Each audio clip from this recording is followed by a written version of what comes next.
Angel ministries അവതരിപ്പിക്കുന്നു ജീവമാർഗം. സർവലോകവും നേടിയാലും സമ്പത്ത് കുന്നുപോൽ കൂട്ടിയാലും ജുർമിക്കും ലോകത്തിൽ വാഴും. ജീവമാർഗം പ്രോഗ്രാമിലേക്ക് ഏവർക്കും സ്വാഗതം. ഇന്ന് നമ്മോട് ദൈവവചനത്തിൽ നിന്ന് സംസാരിക്കുന്നത് ബ്രദർ ഐപ്പ് ചെറിയാൻ, ബാംഗ്ലൂർ. പ്രാർത്ഥനയോടെ ഈ സന്ദേശം ശ്രവിച്ചാലും. അപ്പോസ്തല പ്രവൃത്തികളുടെ പുസ്തകം 10-ാം അധ്യായമാണ് നമ്മൾ ചിന്തിക്കുന്നത്.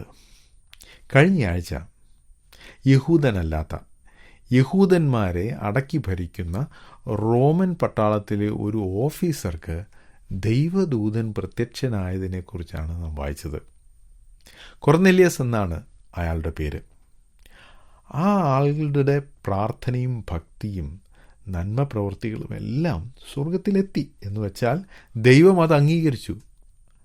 പക്ഷേ അത്ര നന്നായി ദൈവത്തെ പ്രസാദിപ്പിക്കുന്ന കാര്യങ്ങൾ ചെയ്തിട്ട് പോലും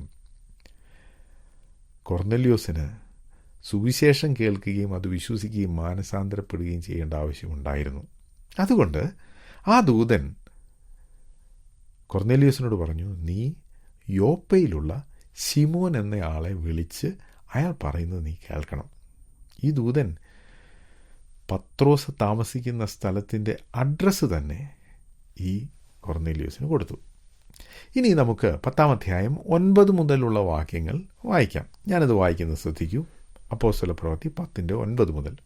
പിറ്റേന്നാൾ അവർ യാത്ര ചെയ്ത് പട്ടണത്തോട് സമീപിക്കുമ്പോൾ പത്രോസ് 6-ാം മണി നേരത്ത് പ്രാർത്ഥിപ്പാൻ വെൺമാടത്തിൽ കയറി. അവൻ വളരെ വിശന്നിട്ട് ഭക്ഷിപ്പാൻ ആഗ്രഹിച്ചു. അവർ ഒരുക്കുമ്പോഴേക്ക് അവന് ഒരു വിവശത വന്നു. ആകാശം തുറന്നിരിക്കുന്നതും വലിയൊരു തുപ്പട്ടി പോലെ 4 കോണും കെട്ടിയിട്ട് ഭൂമിയിലേക്ക് ഇറക്കിവിട്ട ഒരു പാത്രം വരുന്നതും അവൻ കണ്ടു. അതിൽ ഭൂമിയിലെ സകലവിധ നാൽക്കാലിയും ഇഴജാതിയും ആകാശത്തിലെ പറവയും ഉണ്ടായിരുന്നു. പത്രോസേ, എഴുന്നേറ്റ് അറുത്ത് തിന്നുക എന്ന് ഒരു ശബ്ദമുണ്ടായി.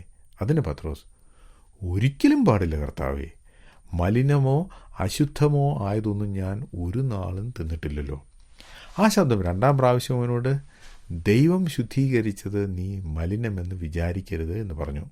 ഇങ്ങനെ 3 പ്രാവശ്യമുണ്ടായി. ഉടനെ പാത്രം തിരികെ ആകാശത്തിലേക്ക് വലിച്ചെടുത്തു.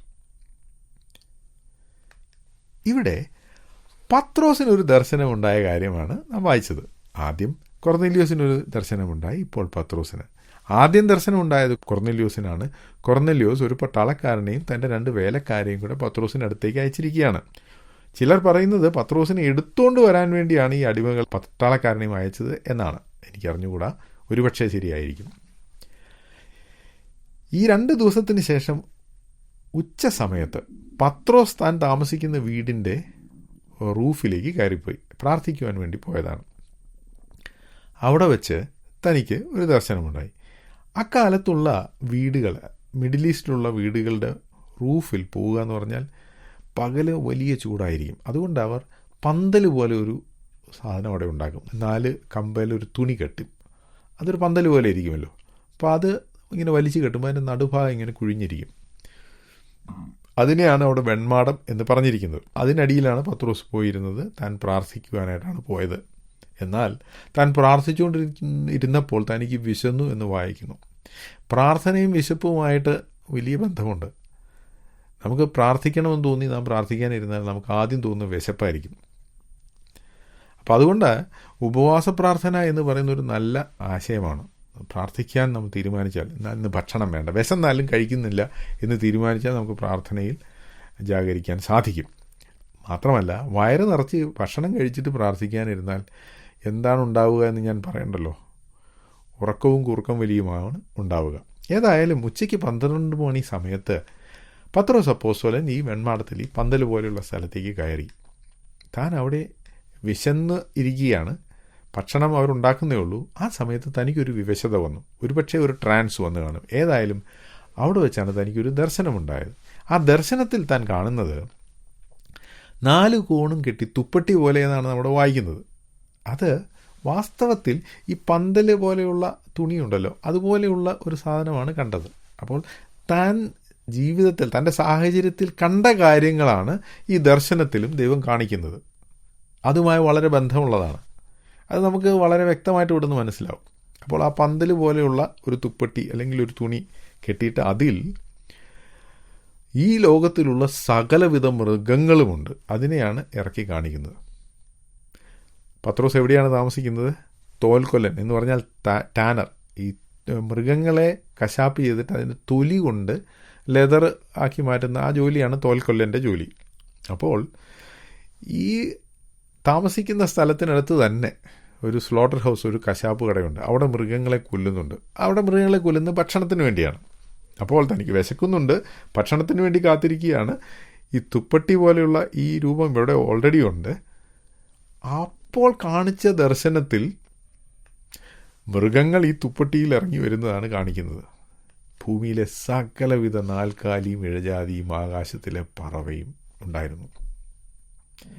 നമ്മൾ സാധാരണ കഴിക്കുന്ന നോൺ വെജിറ്റേറിയൻ ഭക്ഷണം, അതിനുപയോഗിക്കുന്ന മൃഗങ്ങളുടെ എണ്ണം തുലവും കുറവാണ്.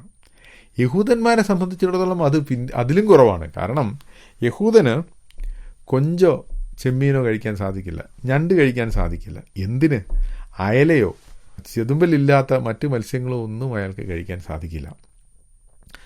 പോർക്ക് ഒരിക്കലും കഴിക്കാൻ പാടില്ല. അപ്പോൾ അതിൽ കണ്ട 99% ഭക്ഷണ വസ്തുക്കളും എന്ന് പറഞ്ഞാൽ ആ മൃഗങ്ങൾ, അവയെ കഴിക്കാൻ യഹൂദന് പറ്റില്ല.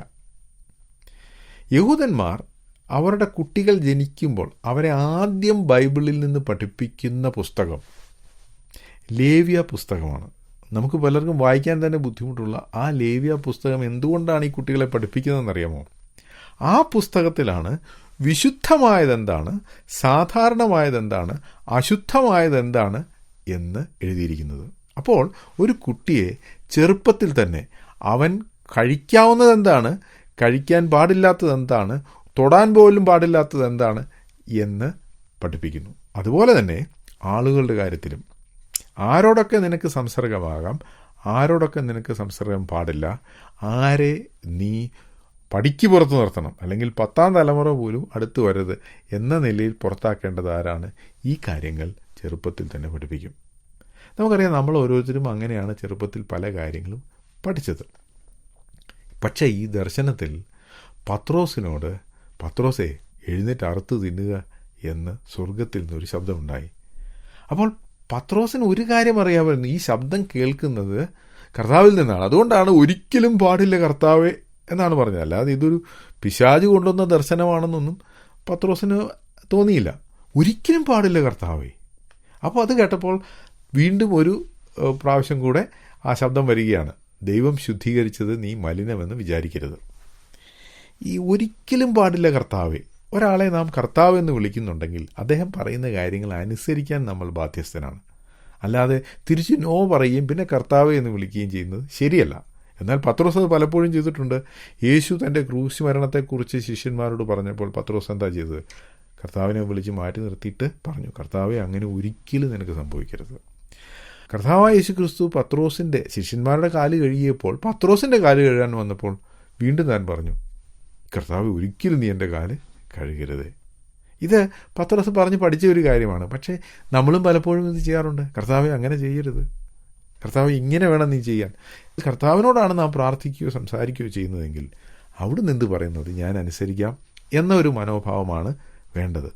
പക്ഷേ ഇവിടെ നേരെ തിരിച്ചാണ്, അങ്ങനെ അരുത് കർത്താവേ എന്ന് പത്രോസ് പറയുന്നു. ഈ ദർശനം 3 പ്രാവശ്യമുണ്ടായി. പത്രോസിന് ഈ 3 എന്ന് പറയുന്നത് വളരെ രസകരമായ ഒരു സംഖ്യയാണ്. തനിക്കതത്ര ഇഷ്ടപ്പെടാൻ സാധ്യതയില്ല. 3 പ്രാവശ്യം തള്ളിപ്പറഞ്ഞു.